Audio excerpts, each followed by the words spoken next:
안녕하세요. 저는 60대 중반 여자이고 퇴직한 판사입니다. 전 젊은 시절 법대를 나와 그 당시에 사법고시에 대학 졸업과 동시에 패스를 해서 판사가 되었고 40년 가까이 판사 일을 하다 얼마 전에 퇴직을 했죠. 남편은 검사였는데 같은 법조계에서 일하는 남편을 선배의 소개로 만났고 결혼을 한 뒤 슬하에는 아들 한 명을 두고 있습니다. 아들은 미국으로 이민을 가서 자신의 처와 살고 있고 남편은 검사 일을 하다 중간에 법학대학 교수가 되었고 남편 역시 몇 년 전 퇴직해서 여유로운 노후 생활을 보내고 있었습니다. 평생을 일에 매달려 바쁘게 살아온 저와 남편이기에 은퇴 후의 여유로운 삶이 참 좋더군요. 정해진 시간에 일어나지 않고 일주일에 사흘 이상은 낮잠도 실컷 자고 여행도 많이 다니고 맛집 순례도 다니고 그렇게 부부가 평생에 처음으로 배짱이 같은 생활을 하면서 일상을 즐기던 어느 날 저희 친정엄마께서 시한부 선고를 받으셨습니다. 나이가 연로해도 정정하셨는데 췌장암 말기 판정을 받으신 데다 치매까지 겹치는 바람에 누군가 옆에서 도와줄 사람이 필요한 상황이 되었죠. 주변에선 다들 괜찮은 요양원 정보라면서 저에게 문자를 보내주고 연락처를 수소문해 주었는데 저는 엄마의 건강 상태를 알게 된 즉시 엄마가 사시는 허름한 단독주택으로 이사했습니다. 남편은 일주일에 2, 3일 저희 친정집에 들리기로 하고 저는 일단 엄마 곁으로 가서 보살펴드리기로 했죠. 언니, 효녀 났어? 엄마가 췌장암 투병도 그렇지만 치매 환자 수발. 그거 보통 일 아닐 텐데 정말 자신 있어요? 엄마가 지금 내 얼굴 못 알아보는 정도도 아니고 치매는 이제야 발병해서 정신이 조금 오락가락 하시는 정도인데 아직은 집에서 충분히 돌봐드릴 수 있는 상황이니 넌 걱정하지 말고 네 시어머니 병가 누나 잘하렴. 예나 지금이나 언니는 엄마 금상 딸이 많네. 결국 엄마 마지막 병수발도 언니가 이렇게 나서서 하는 걸 보면 엄마한테 좋은 딸 되는 경쟁에서 난 한 번도 언니 이겨본 적이 없는데 마지막까지 꼭 언니가 이기고만 해. 경순아, 너 무슨 말을 그렇게 하니? 너 시어머니가 항암 치료 중이라 네가 엄마 돌볼 상황이 안 되어서 그런걸. 너는 또 식당 운영도 해야 하고. 알았어. 언니한테 고맙게 생각해요. 내가 평생 엄마하고 언니를 질투하다 보니까 습관이 돼서 그래. 이 마당에 내가 언니한테 고맙지 다른 억하심정 있어 그러겠어요? 노인 병수발 그거 보통 일 아닌데 간병인도 한 명 쓰면서 간호해요. 엄마 치매까지 겹쳐서 옆에서 보살펴드리는 거 쉽지 않을 거예요. 걱정 마라. 네 형부도 퇴임해서 펑펑 노는데 머슴 간병인도 한 명 확보했으니 너는 엄마 걱정은 접어두고 네 시어머니 간병이랑 식당 일이나 잘 신경 쓰렴. 무슨 일 있으면 바로 너한테 전할게. 알았어요 언니. 주말엔 무슨 일이 있어도 엄마 보러 갈게요. 고생해요 언니. 동생이 그렇게 약간 뾰족한 반응을 보이는 데는 나름 이유가 있었습니다. 사실 제 유년기의 가정사는 복잡하고 불우한 편이었거든요.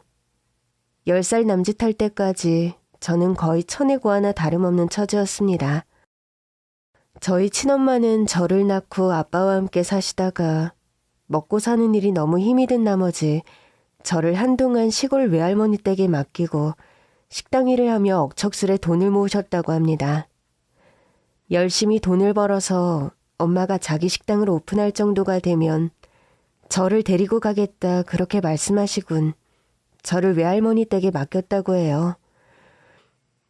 그러던 어느 날 엄마는 일하던 식당에 화재 사고가 나는 바람에 돌아가셨고 그 보상금을 고스란히 챙긴 아빠는 그 엄마의 목숨값과도 같은 돈을 노름에 탕진하고 말았습니다. 그 와중에 외할머니까지 돌아가시고 저는 결국 아빠 품에 되돌아와 생활하게 되었는데 아빠는 노릇만 하는 것이 아니라 하루가 멀다 하고 술고래가 되어 집에 들어오는 일이 다반사인 사람이었습니다. 그러다 거기다 단골 술집 마담 여자와 살림을 차리게 되었는데 그 여자는 제대로 돈도 못 벌면서 기둥서방 노릇이나 하는 아빠의 딸인 저를 처음부터 못마땅히 했습니다. 5살 언저리의 기억인데도 지금도 저를 노려보며 반찬이라곤 거의 단무지뿐인 식은 밥을 저에게 내팽개치듯 던져주던 그 여자의 표독스러운 얼굴이 생생합니다. 그렇게 구박댕이 찬밥 신세로 지내다가 어느 날 제가 10살이 되던 해에 쌀쌀한 늦가을이었습니다. 아주 밤늦게 아빠와 그 여자는 차에 저를 태우고 어디론가 데려가더니 잠깐 슈퍼에 다녀온다면서 두 사람만 차를 타고 떠나버렸죠. 저는 그렇게 처음 와보는 도시에 처음 본 동네에 한밤중에 버려진 겁니다. 말도 안 되는 유기의 상황을 겪었던 거죠. 아무리 기다리고 기다려도 아빠와 그 새엄마는 저를 다시 데리러 오지 않았죠. 그런 우여곡절 끝에 고아원에 맡겨져 한 반년 정도 지났을 무렵 저는 지금의 친정엄마에게 입양이 되어서 엄마의 딸로 평생을 살아오게 된 것이죠. 엄마가 저를 입양해서 집으로 데려가셨을 때가 제가 11살이 되던 해의 겨울로 기억합니다. 엄마는 아이가 없는 것도 아니었습니다. 남편도 있었고 저보다 2살 어린 딸도 한 명 있었죠. 그런데도 자신의 딸보다 나이도 2살이나 많은 저를 입양하는 것을 두고 고아원 원장님도 그런 소리를 하시던 게 기억납니다. 데려가시는 아이보다 어린 딸도 있다 들었는데 굳이 입양을 결정하시는 이유를 물어봐도 될까요? 보통 입양을 원하시는 일반적인 사유를 많이 비켜가시는 듯해서요. 뭐 그렇게 거창한 이유는 없습니다. 제가 딸이 한 명인데 자매를 한 명 만들어주고 싶어 그래요. 그렇다고 제가 또 출산을 할 계획은 또 없어서요. 성별이 다른 남매보다 자매가 있는 게 딸아이한테도 더 좋을 것 같아 그렇습니다. 그리고 무엇보다 저는 이 아이가 참 마음에 들고요. 그렇게 엄마 손을 잡고 고아원을 떠나왔던 것이 11살. 반백년 넘는 시간 동안 저는 엄마의 딸로 고마운 시간들을 살아온 셈이죠. 제가 입양되어 엄마의 집으로 들어갔을 때 아빠와 여동생이 못마땅한 얼굴로 저를 맞이하던 기억이 납니다. 어린 마음에도 이 집에서 나를 반기는 사람은 엄마 한 명이구나 라는 사실을 알 수 있었죠. 어쩌다 동생과 인형놀이를 하거나 장난감을 가지고 놀다가 사소한 다툼이라도 발생하면 난리가 났습니다. 동생은 불어 큰 소리로 울면서 아빠한테 달려가 고자질을 하고 제가 잘못을 하지 않았는데도 아빠는 나를 야단치고 이런 상황은 결국 아빠와 엄마의 싸움으로 번지곤 했습니다. 아니 당신 그러니까 왜 쓸데없이 애를 입양해서 사사건건 집안 분란을 만들어? 우리 딸이 왜 어디서 보도 듣도 못한 애 때문에 장난감을 양보하고 차별을 받냐고. 당신 그런 소리 희수 듣는 앞에서 절대 안 하기로 했지. 그런데 왜 어른이 돼서 아빠란 사람이 애 앞에서 자꾸 그런 소리야. 당신 자꾸 이런 식으로 나오면 당신하고 나 못 살아. 야, 너 지금 밖에서 주워온 애 때문에 버젓한 남편하고 딸을 버리겠다는 거야? 그게 말이야 막걸리야. 이 정신 나간 여편네야. 입은 비뚤어져도 말은 똑바로 해. 당신하고 못 산다고 했지. 내가 내 딸 자식 버린다고 한 적 없으니까. 그렇게 저 때문에 엄마 아빠의 싸움이 생기는 것이 싫어서 저는 어렸을 때 뭔가 동생과 작은 일이라도 다툼이 생길만 하면 무조건 제가 양보하는 버릇이 생겼습니다. 예쁜 옷이나 신발, 인형이나 장난감을 가지고서 그 후로 단 한 번도 동생과 싸움을 벌일 일은 하지 않았습니다. 하루는 맛있는 간식거리를 두고 학교를 파하고 돌아온 동생이 혼자서만 맛있게 먹고 있었습니다. 그 당시 엄마는 대포집을 운영하셨는데 대포집 출근을 하려고 방에서 나오시다 그런 동생의 모습을 보셨죠. 아니 둘째야, 너 도너츠를 네가 훌렁 다 먹고 있는 거야? 엄마가 시장 가서 사오면서 그거 분명히 언니랑 2개씩 먹으라고 한 건데 그걸 너 혼자 먹고 있니? 참나. 언니는 이거 먹기 싫다고 나한테 분명히 말한 거라고. 엄마는 잘 알지도 못하면서 날 욕심쟁이 취급이야? 야 희수야, 너 분명 도넛 안 먹는다고 말한 거 맞아? 그러지 말고 얼른 와서 너도 하나 먹어라. 얼른. 엄마, 경순이 말이 맞아요. 내가 먹기 싫다고 했어요. 내가 밀가루 음식 별로 안 좋아하잖아요. 저는 평소 도넛이라면 환장하는 간식이었지만 그날 역시 동생과 싸우기 싫어서 다 양보하고 방에 들어와 공부나 줄창하고 있었죠. 이런 사정을 짐작한 엄마는 동생을 혼내시고 생각 없다는 저에게 동생에게 빼앗아오다시피 한 도넛을 건네주시는 거였습니다. 네가 고아원에서 입양되어 왔다고 동생과 다른 자격이라고 생각하지 말라고 엄마가 누누이 말했지? 경순이나 너나 엄마한테는 똑같은 딸이야. 동생이 욕심부려서 간식을 혼자 먹겠다고 하면 너도 엄마한테 말해서 동생을 혼내라고 하던가. 네가 동생을 타일러야지. 네가 그렇게 매사 양보하는 건 동생을 위해서도 너를 위해서도 좋은 일이 아니야. 알았어? 그렇게 말씀하시는 엄마였습니다. 자라는 내내 사소한 다툼이나 제게 억울한 일이 생길 때마다 저의 호유무사를 자처하는 엄마셨죠. 엄마는 맨날 언니만 우선이고 나는 뒷전이지?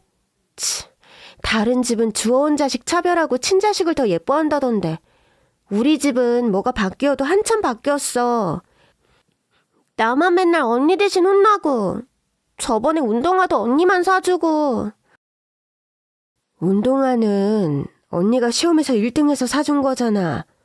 너도 언니처럼 공부 좀 열심히 해서 성적 올려봐. 그럼 엄마가 운동화도 사주고 옷도 사줄 테니까.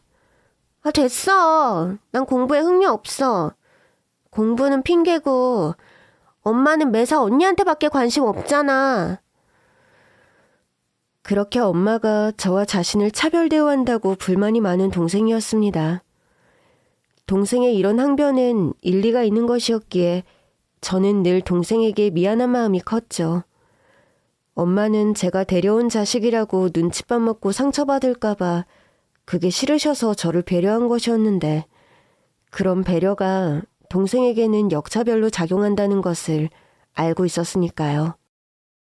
해서 저는 평소에 동생과 관련해서는 웬만하면 제가 양보하고 싸움을 하지 않으려고 하는 편이었습니다. 이런 저의 성향을 엄마는 알고 계셨고요. 저로 인한 집안의 분란, 엄마 아빠는 저를 양육하는 문제에 관해 자꾸 다투셨고 평소에도 그다지 금슬이 그리 좋은 분들은 아니셔서 제가 중학교 갈 즈음에서 아빠는 자신의 본가에 가서 생활하겠다며 집을 나가버리셨습니다. 그때 친할머니께서 집에 찾아오셔서 한바탕 난리가 났습니다. 예, 경수애미야. 나 고아원에서 딸아이 1명 데려다 키운다 했을 때부터 마음에 안 들었다만 딱히 타박은 안 했는데 지금 주어원에 거둔다고 멀쩡한 내 자식을 네 남편을 집에서 내쫓는다는 게 말이 되느냐? 세상 천지 이런 경우 없는 일이 어딨어. 희수 너 처내고와 추워다 딸로 키워줬으면 고마운 줄 알고 네가 알아서 집안 분란 안 일으키게 조심해야지. 네가 얼마나 여시짓을 했으면 네 엄마가 이렇게 아빠까지 내쫓고 너만 딸이라고 감싸고드냐? 응? 주워온 딸이면 주워온 딸답게 행동할 줄 모르고. 아이 앞에서 그런 말씀은 삼가주세요. 희수가 입양해온 아이긴 하지만 저한테는 경순이나 희수나 다 귀한 딸이기 매한가지예요. 너 말 한번 참 우습게 하는구나. 어떻게 경순이하고 희수가 똑같은 딸일 수 있니? 경순이는 엄연히 우리 천씨 집안 자손이고 희수제는 근본도 모르는 철천지 고아야. 비교할 걸 비교하고 감쌀 걸 감싸라. 너한테나 그렇지 나한테는 택도 없어. 나한테 손녀는 우리 경순이 한 명밖에 없다. 경순이가 제 몸으로 낳은 자식이면 희수는 제가 마음으로 낳은 자식입니다. 희수 앞에서 자꾸 이런 말씀하실 거면 앞으로 저희 집에 오시지 마세요, 어머님. 그렇게 시어머니에게 대놓고 저를 보호한다고 선을 긋는 엄마였습니다. 저는 정말 감사하면서도 늘 집안의 그런 분위기가 좌불안석이었습니다. 처음에는 온건한 가정에 딸로 입양된다는 사실이 좋았는데 상황이 자꾸 이렇게 되다 보니 뭔가 나로 인해 가정불화의 씨앗이 되는 것 같아 못내 마음이 불편했죠. 제가 이런 사실을 말씀드리고 식구들 앞에서 대놓고 저를 편들지 말아달라고 엄마에게 말씀드린 적이 있습니다. 엄마가 저를 생각해 주시는 것 잘 알고 감사하지만 엄마가 너무 대놓고 저를 감싸는 게 되려 더 마음이 불편하다고요. 너를 감싸고 안 감싸고의 문제가 아니야. 난 널 입양하는 순간 내 딸로 받아들였고 넌 이미 우리 집안 호적에도 오른 버젓이 엄마 딸이다. 널 키우는 것도 널 딸로 선택한 것도 엄마이고 애초에 다 동의해놓고 이제와 저렇게 행동하는 집안 어른들 네가 신경 쓸 것 없다. 그리고 경순이는 아직 어리고 철없는 동생이니 네가 좀 이해해주고 엄마가 딸을 보호하고 감싸는 건 당연하단다. 만약에 경순이가 네 처지였어도 엄마는 마찬가지로 행동했을 거야. 그렇게 말씀하시는 엄마였고 저는 엄마의 그런 마음과 사랑에 부응하기 위해 정말 악착같이 공부했습니다. 제가 엄마의 그런 사랑에 보답하는 길은 공부를 열심히 해서 훌륭한 사람이 되어서 엄마의 면을 서게 하는 엄마가 사람들에게 자랑할 수 있는 딸이 되자 보답의 길은 그것밖에 없다고 생각해서요. 다행히 공부머리가 있었고 남들보다 2배, 3배 열심히 독하게 공부한 덕분에 저는 서울 명문대학의 법대에 진학도 했습니다. 그런데 그 사이 제가 고등학교 2학년 때에 엄마 아빠는 결국 이혼하셨어요. 저를 둘러싼 갈등 말고도 다른 문제도 있긴 했지만 집안 사람들은 모두 저 때문에 엄마 아빠가 이혼한다고 생각했습니다. 동생은 친가가 있는 지역의 예술고등학교에 진학을 하게 되어서 공교롭게도 고등학교부터는 동생은 친가에 가서 아빠와 지내게 되었고 저는 서울의 집에서 엄마와 생활하게 되었습니다. 공부에 영 소질이 없었던 동생인데 동생은 친가가 있는 지역의 고등학교에서 한국무용을 전공하게 되었죠. 저는 엄마 아빠의 이혼도 몹시 죄스럽게 느껴졌습니다. 해서 엄마에게 그런 말씀을 드린 적이 있죠. 엄마, 저 때문에 엄마 아빠가 이혼하시는 건 말도 안 돼요. 제가 원하면 기숙사 생활도 할 수 있는데 제가 기숙사 들어가고 엄마 아빠 다시 합가해서 사시는 거 어때요? 대학 가면 제가 독립해 나가 살아도 되니까 그게 좋을 것 같아요. 말도 안 되는 소리 말고 너는 공부나 열심히 해. 내년이면 고3인데 이제 와서 갑자기 기숙사 생활이라니. 수험 생활이 얼마나 힘든데 엄마가 해주는 따순 밥 먹고 공부해야지. 아빠하고는 진작부터 성격도 안 맞고 부부만의 문제로 이혼하는 거니까 넌 신경 쓸 것 없어. 그런 쓸데없는 고민할 생각에 공부나 한자 더 하거라.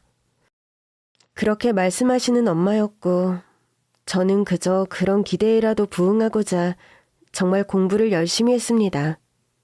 그렇게 법대생이 되었고 졸업과 동시에 사법고시에 패스해서 판사가 되었죠.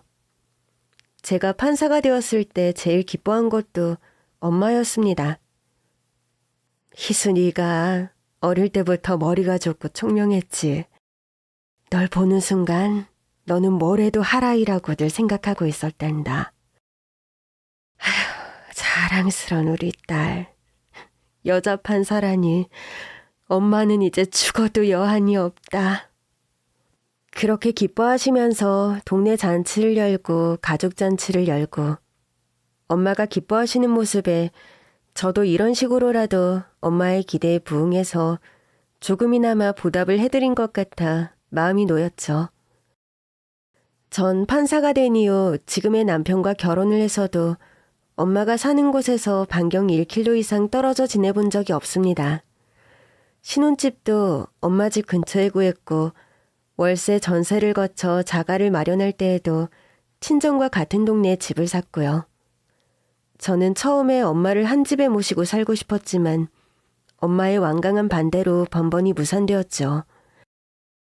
그래도 언제나 근거리에 살면서 자꾸 엄마를 찾아뵙고 맛집이나 좋은 곳을 알게 되면 한 달에 2번 이상은 꼭 엄마와 함께 모시고 가서 데이트를 하고 그랬습니다. 남편 역시 이런 저의 성향에 별 불만이 없었고 제가 살아온 배경을 누구보다 잘 알기에 제가 엄마에 관해 각별한 것을 이해했죠.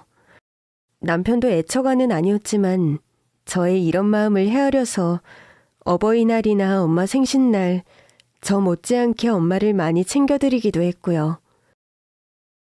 그랬던 저희 엄마가 나이가 많이 들어 췌장암 진단을 받고 치매까지 겹친 것을 알게 되자 저는 당장 엄마 집으로 들어갔던 겁니다. 전 솔직히 엄마의 치매가 아무리 중증의 수준까지 나빠진다 하더라도 엄마를 요양원 같은 곳에 보낼 생각은 추호도 없었습니다. 고아원에서 쓸쓸하고 암담한 생활을 하던 저를 입양해서 친딸 못지않게 키워주신 엄마였는데 그런 은혜를 잊고 자란 내가 다 늙은 엄마를 요양원에 모신다는 것은 말이 안 되었죠. 마음이 그래도 상황이 받쳐주지 않으면 힘들었을 텐데 저는 이미 은퇴해서 시간적인 여유도 확보되어 있었습니다. 저도 나이가 많지만 아직 지병 하나 없이 튼튼한 것도 다행이었고요. 그렇게 친정집으로 들어가 엄마와 한집살이를 하며 엄마의 병간호를 하는데 췌장암 증상은 생각보다 통증의 강도가 심하지 않아 약으로 어느 정도 다스리며 투병이 가능했는데 엄마의 치매 증상이 문제긴 했습니다. 심각하고 위험한 일을 하시는 건 아니었지만 매일 이웃 동네의 멀쩡한 카페에 가서 소란을 일으키는 엄마였습니다. 틈만 나면 그 카페에 찾아가서 대뜸 불이야, 아유 불이야, 당장 다 나와. 지금 안 나면 다 타 죽는다. 소방차 불러요. 아저씨, 소방차 좀 불러주세요. 그렇게 멀쩡하게 영업 중인 가게 앞에서 불이 났다고 소리를 지르시고 그것도 모자라 길바닥에 주저앉아 한참을 대성통곡하시는 엄마였습니다. 안 돼. 아유, 정신 차려, 정신 차려요. 이렇게 죽으면 안 돼. 아유, 그럼 내가 미안해서 어떡해. 정신 차려. 죽지 마. 미안해. 그렇게 영문을 알 수 없이 길바닥에서 우는 엄마를 경찰서에서 보호하고 있다가 제가 연락이 와서 엄마를 찾으러 간 적이 한두 번이 아니었습니다. 제가 옆에서 엄마를 유심히 관찰하고 신경을 바짝 써도 한 달에 한 번꼴로는 꼭 그런 사고가 발생하는 시기였죠. 그날도 엄마가 점심 식사를 마치고 약까지 다 드신 후에 낮잠을 주무시길래 큰 걱정하지 않고 저는 욕실로 들어가 샤워도 하고 화장실 청소를 하고 있었습니다. 그런데 갑자기 다급하게 휴대전화가 울리더군요. 청소를 대충 마무리하고 전화를 받아보니까 아니나 다를까 경찰서였습니다. 저희 엄마가 저번처럼 그 카페 앞에서 소동을 일으키는 바람에 파출소에 모시고 있으니 와서 데려가라는 전화였죠. 제가 화장실 청소하는 사이 귀신같이 집을 빠져나가 또 그런 소동을 일으키신 것이 분명했죠. 저는 부랴부랴 옷을 갈아입고 당장 경찰서로 달려갔습니다. 엄마는 아무 일이 없었던 사람처럼 천진하게 웃으면서 경찰이 잡수라고 내어준 과자를 맛있게 드시고 계시더군요. 엄마, 오늘도 그 카페에 갔었어요? 대체 젊은 사람들 많이 가는 그 카페에는 엄마가 무슨 볼일이 있다고 자꾸 가세요. 남의 영업하는 가게에 그렇게 찾아가서 소란 피우면 안 돼요. 과자 맛있어, 엄마? 아이고, 과자 참 맛나다. 너도 하나 먹을래? 엄마, 나는 점심을 많이 먹어서 생각이 없어. 엄마 많이 드세요. 경찰관님들 죄송합니다. 제가 늘 엄마를 잘 살피는데 오늘 낮잠 주무시는 동안 제가 잠깐 화장실 청소를 하는 사이에 이런 일이 벌어지고 말았네요. 앞으로는 제가 더 주의해서 엄마를 살피겠습니다. 그렇게 경찰관들에게 폴더 인사를 하며 사과를 하고 있는데 조서실 안에서 나이 지긋한 형사 한 명이 나오더니 할 말이 있다고 하는 겁니다. 하실 말씀이란 게 뭔데요? 제가 옛날 기록들 뒤져볼 일이 있어서 훑어보다가 여기 할머님과 관련된 사건 하나를 알게 됐어요. 예? 저희 엄마요? 저희 엄마는 무슨 범죄 전력이 있는 분이 아닌데요. 제가 시효경찰이라는 별명이 있을 만큼 예전 사건들 조사하고 알아보는 게 일입니다. 그런 것과 관련한 소설을 쓰고 있어서 그런데요. 할머님께서 틈만 나면 그 특정한 카페에 가서 반복적으로 소동을 일으키는 게 미심쩍어 그 장소에 관한 뭐 특별한 기록이 있나 찾아보게 되었습니다. 그런데 아니나 다를까 판사님, 사실 김복술 할머니는요. 시효경찰이라는 별명이 붙은 그 형사가 추적한 사건의 전말은 다음과 같았습니다. 김복술은 저희 엄마의 본명이십니다. 김복자 술자. 이름도 복스러운 저희 엄마시죠. 엄마가 매일 가서 부리야 소리를 지르며 사람들에게 대피하라 외치는 그 카페는 사실 엄마가 아주 옛날에 운영하던 썰렁탕집이 있던 자리라고 하네요. 엄마는 그 카페 자리에서 오랫동안 설렁탕집을 하셨는데 어느 날 설렁탕집에 아주 큰 화재 사고가 났다고 합니다. 화재의 원인은 설렁탕 육수를 끓이던 주방에서 가스가 새는 바람에 폭발이 이루어졌고 그로 인해 아주 큰 화재 사고로 이어졌던 거라고 하네요.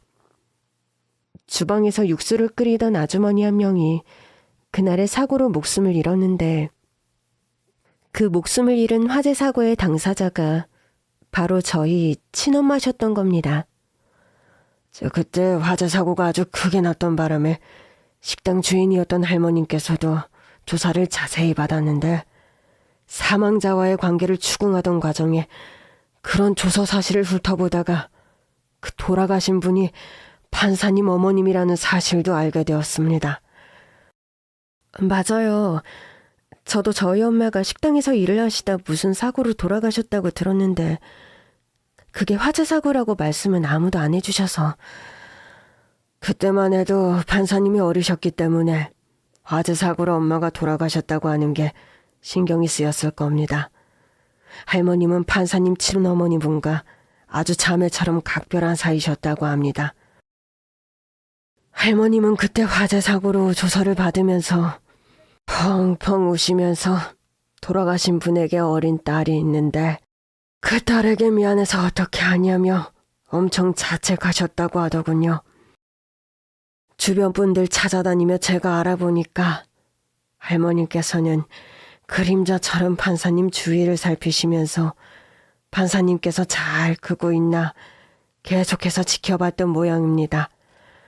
판사님께서 고아원에 버려진 걸 알게 되신 후로 바로 판사님을 입양해서 딸로 키우신 거고요. 엄마, 날 입양한데 그런 사연이 있었어? 엄마 때문에 우리 친엄마가 돌아가신 것도 아닌데 왜 꼭 그렇게까지... 그러니까요. 그날 조서 받으신 내용을 보면 화재 사고가 나던 날 평소와 조금 다르게 할머님께서 시장을 나가시고 판사님 친어머니께서 가게에 남아 육수를 끓이셨다고 합니다. 평소 시장 다녀오는 일이 친어머니 일이었는데 그날따라 시장에 필요한 물건이 있다고 할머니께서 나가셨고 그렇게 목숨을 구한 거라고. 그게 못내 마음에 걸린다고. 조사를 받으면서 그런 말씀하신 내용도 기록에 다 남아있네요. 사연을 모두 알게 된 경찰서의 사람들은 모두 흐느끼며 울음을 참지 못해서 눈물바다가 되었습니다. 저 역시 오랜 세월 알지 못했던 엄마의 속내를 비로소 알게 되자 복받치듯 오열을 터뜨리고 말았습니다. 엄마, 나 다 이제 알았어. 그래도 괜찮아. 우리 친엄마는 엄마 때문에 돌아가신 게 아니에요. 나 키워줘서 너무 감사해요. 엄마 마음 이제 다 알았으니까 이제 그 알몸 카페 가서 부리야 소리 지르고 그러지 마세요. 엄마가 왜 그래야 했는지 제가 이제야 그 이유를 다 알게 됐어요. 저는 그렇게 말씀드리면서 엄마를 꼭 안아드렸습니다. 천진한 얼굴로 과자만 드시는 엄마는 제가 그 말씀을 드리는 순간 거짓말처럼 눈빛이 또렷해지시더니 정말 괜찮아? 나 용서해 주는 거야? 그날 내가 평소처럼 육수를 끓이고 네가 시장을 갔으면 네가 명을 달리하지 않았을 건데 네가 너 어린 딸 고향에서 데려와야 된다고 그렇게 딸을 보고 싶어 했잖아. 남편은 믿을 만한 놈이 못 된다고. 딸아이를 지킬 건 세상 천지 너밖에 없다고. 네가 그렇게 매일 다짐했는데 나 때문에 네가 명을 달리해서 어떡하니? 어떡하니? 엄마는 분명 외모가 닮은 저와 젊은 시절 저의 친엄마를 착각하시는 것이 분명했습니다. 저는 제가 친엄마인 것처럼 엄마에게 대답해드리는 것이 좋다는 생각이 들더군요. 언니, 이제 나한테 그만 죄스러워해. 그날 언니가 시장을 가고 내가 식당에 남았던 건 그냥 우리 선택이고 운명인 거야.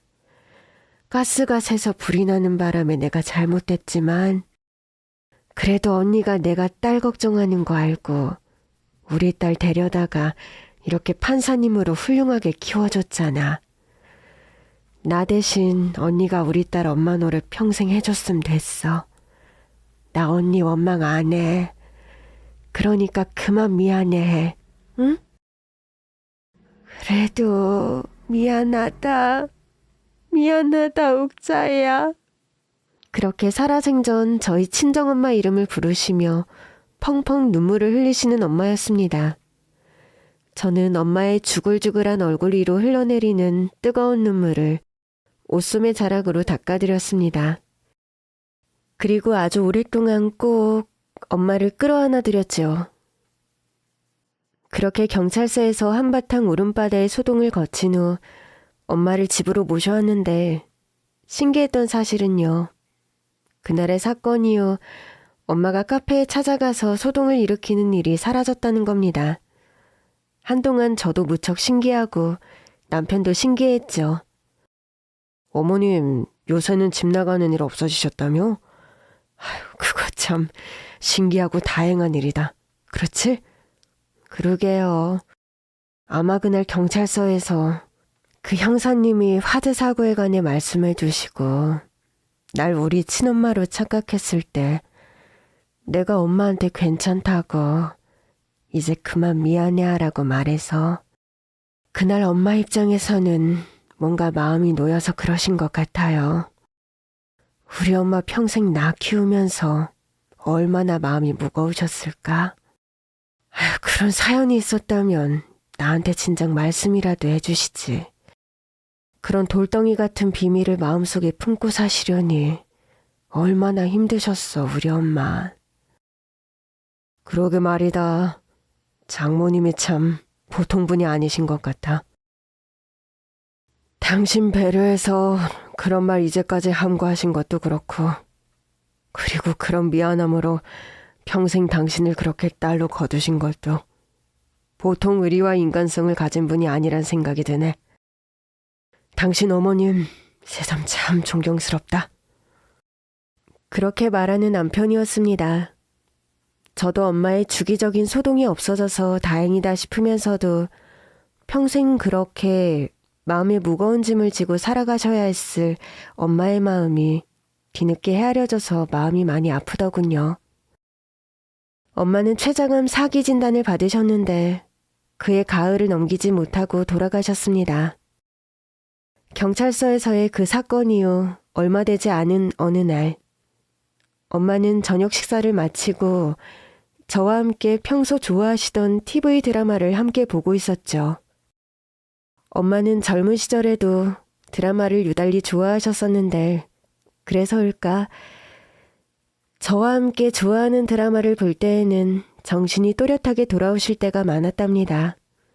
그날도 귤을 까먹으며 저와 드라마를 보시면서 누가 못됐고 누가 착하다, 누가 멋있고 누가 쪼잔하다 배역 품평을 하며 재미있게 보시다가 갑자기 아무런 말씀 없이 조용하시길래 봤더니 고개를 한쪽으로 푹 꺾고 아무 미동이 없으신 겁니다. 전 평소와는 다른 이상한 예감에 엄마를 거칠게 흔들어 깨웠지만 엄마는 영영 일어나지 못하셨습니다. 소파에 저와 함께 나란히 앉아 드라마를 보시다가 그렇게 잠들듯이 편안하게 돌아가신 거였죠. 췌장암이요.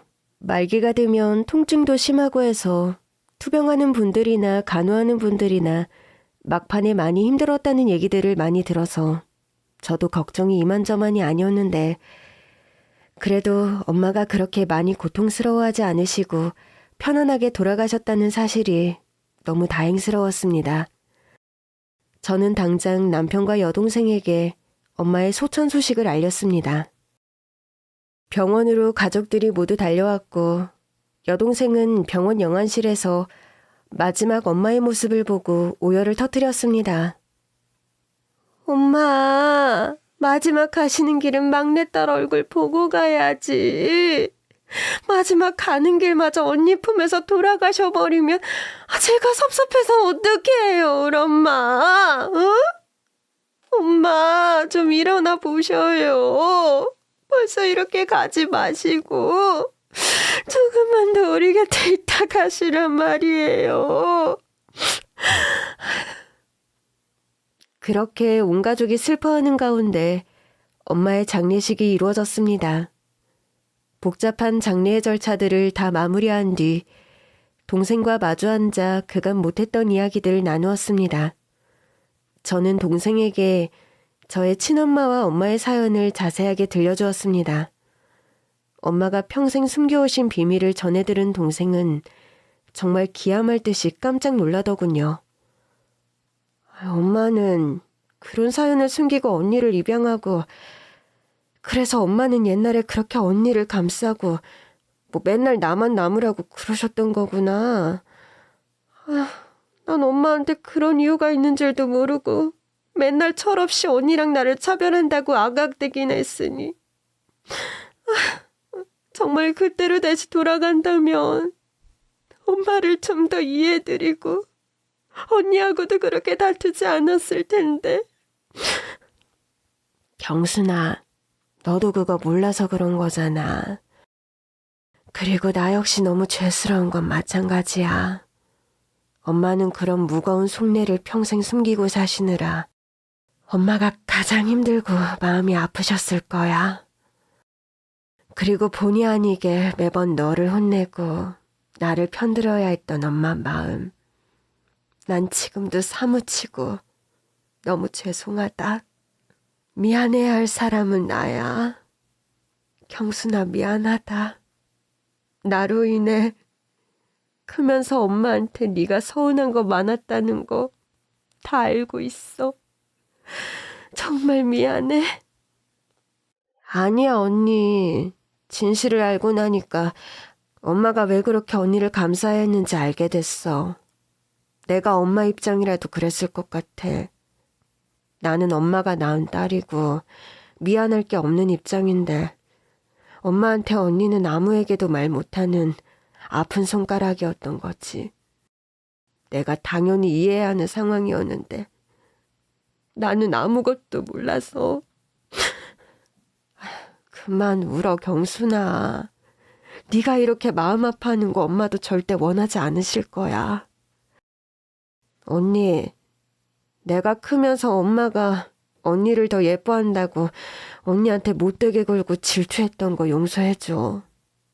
매사에 언니가 흠잡을 데 없는 데다 엄마 사랑 독차지하는데 언니는 똑똑해서 공부까지 잘하니까 솔직히 언니한테 정이 안 갔어. 그래도 그러면 안 되었던 건데.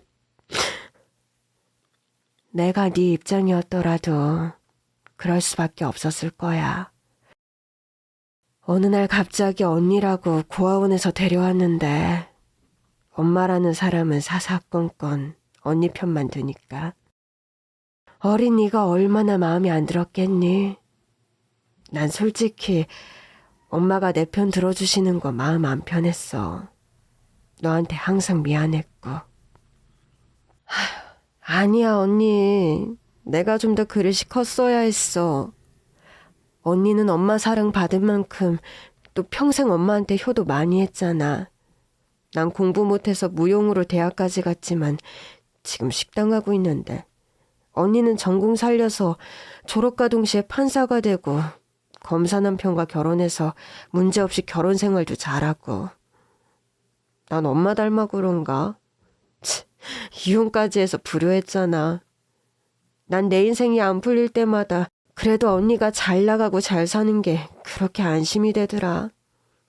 나만 딸이었음 우리 엄마가 자랑할 건덕지가 하나도 없었을 건데 판사 언니가 있어서 우리 엄마가 그래도 어깨 좀 펴고 다니겠구나 하고. 그런 말이 어딨니? 이혼이 무슨 인생 실패도 아니고 이젠 선택의 시대가 된 마당에.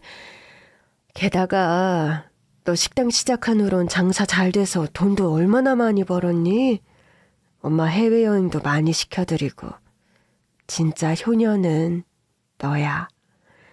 아니야, 언니가 진짜 효녀야. 평생 엄마랑 가까운 데 살면서 주말마다 찾아뵙고 병원 볼 일은 아무리 바빠도 언니가 엄마를 모시고 다 다니고 결국 엄마 마지막도 언니가 곁을 지켰잖아. 난 시어머니로 식당으로 그럴 경황이 안 되었지만 막상 엄마를 요양원에서 떠나보냈다면 마음이 아팠을 거야. 마음 편하게 엄마를 보내드릴 수 있게 도와줘서 고마워, 언니. 아니야. 고마워할 사람은 나지. 너나 엄마나 나에게는 평생 은인인걸. 엄마는 돌아가셨지만 나 평생 언니로 너한테 잘하고 헌신할 거야. 그렇게 엄마가 평생 마음속에만 숨겨왔던 비밀을 동생에게 털어놓고 나자 동생과도 사이가 훨씬 돈독해졌답니다. 사실 예전엔 동생과 사이가 좀 서먹한 것이 사실이었습니다.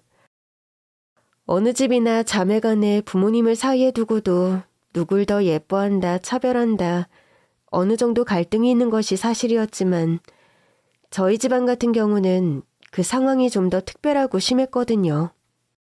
전 동생 눈치 보고 미안해하고 동생은 왜 맨날 언니가 우선이야? 불만일 수밖에 없던 상황들. 엄마의 속 깊은 배려였다는 것을 동생도 이제는 알게 되었고 동생은 과거의 질투나 안 좋은 감정들을 모두 뒤로하고 저와 각별한 자매 사이가 되었습니다. 엄마의 유품을 정리하다가요. 엄마의 오랜 일기장을 한 권 발견했습니다. 그 일기장은 저와 동생을 키우며 있었던 사소한 에피소드, 그날의 감정들을 짤막하게 기록해 놓은 것이었는데 엄마는 그 당시에 대포집 운영으로 눈코 뜰 새 없이 바빴는데도 언제 이런 일기 비슷한 것을 썼는지 참 놀랍더라고요. 일기의 내용이란 것이 대부분 저와 동생을 키우며 생기는 애로사항들 위주라서 마음이 먹먹한 부분들이 많았습니다. 엄마 일기에는 그런 내용들이 많더군요. 어쩔 수 없이 동생과 저를 차별하게 된다. 큰애와 둘째를 공평하게 대해야 하고 내 감정과 죄의식으로 인해 큰애에게 치우쳐서는 안 된다. 그런데 오늘도 그런 실수를 하고 말았다. 부디 둘째가 이런 내 마음을 이해해 줄 날이 와야 할 텐데. 뭐 이런 내용들이 많았고 저는 그 빛바랜 엄마의 일기장을 동생에게 주었습니다. 동생 역시 엄마의 일기를 차분하게 다 읽고 난 뒤 결국 울음을 터뜨리더군요. 엄마의 뒤늦은 진심을 알고서 가장 마음 아파한 사람 중에 한 명이 제 동생이었답니다. 엄마를 떠나보내고 난 뒤 함께 엄마를 그리워하고 추억하다 보니 동생과는 더 사이가 가까워졌죠. 동생과 나에게 세상 누구와도 공유할 수 없는 유일한 감정. 엄마에 대한 사무친 그리움과 그 그리움으로 인한 많은 기억들. 그런 것들을 함께 이야기하고 나눌 수 있는 사람이 저와 동생이었으니까요. 요즘도 저와 동생은 시간만 나면 엄마가 모셔진 추모원을 찾습니다. 경기도 외곽에 아주 풍광도 좋은 그 추모원의 아주 양지바르고 따뜻한 자리에 엄마의 위패가 모셔져 있습니다. 며칠 전에도 엄마의 생신을 맞아 동생과 손을 잡고 추모원에 다녀왔습니다. 생전 엄마가 그렇게도 좋아하시던 안개꽃 한 다발을 사들고요.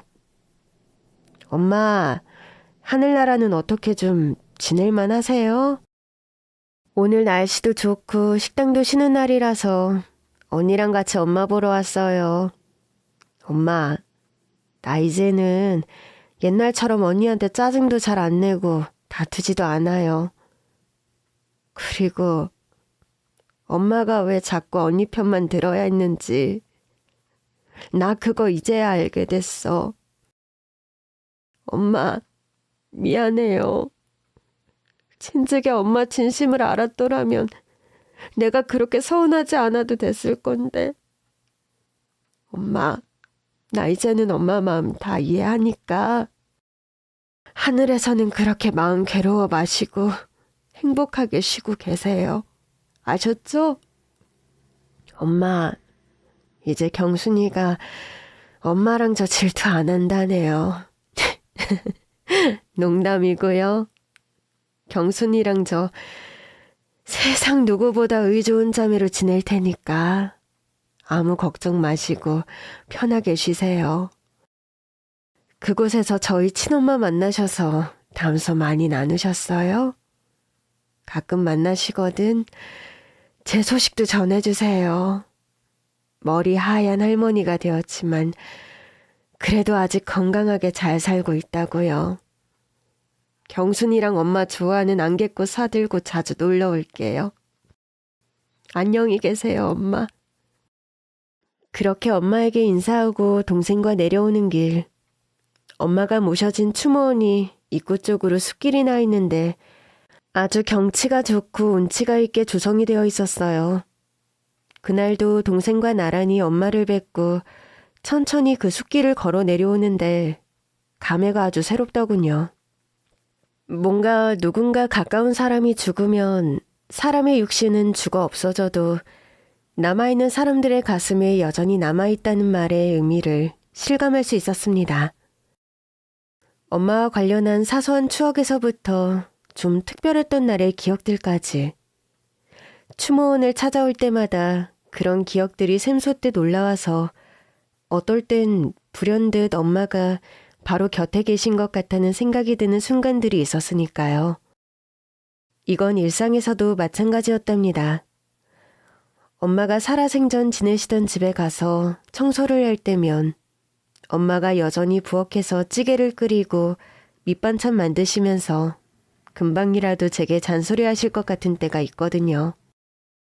그날은 동생과 추모원 숲길을 걸어 내려오는데 아주 예쁘게 생긴 산새 2마리가 입구까지 계속해서 저와 동생을 줄곧 따라오는 겁니다.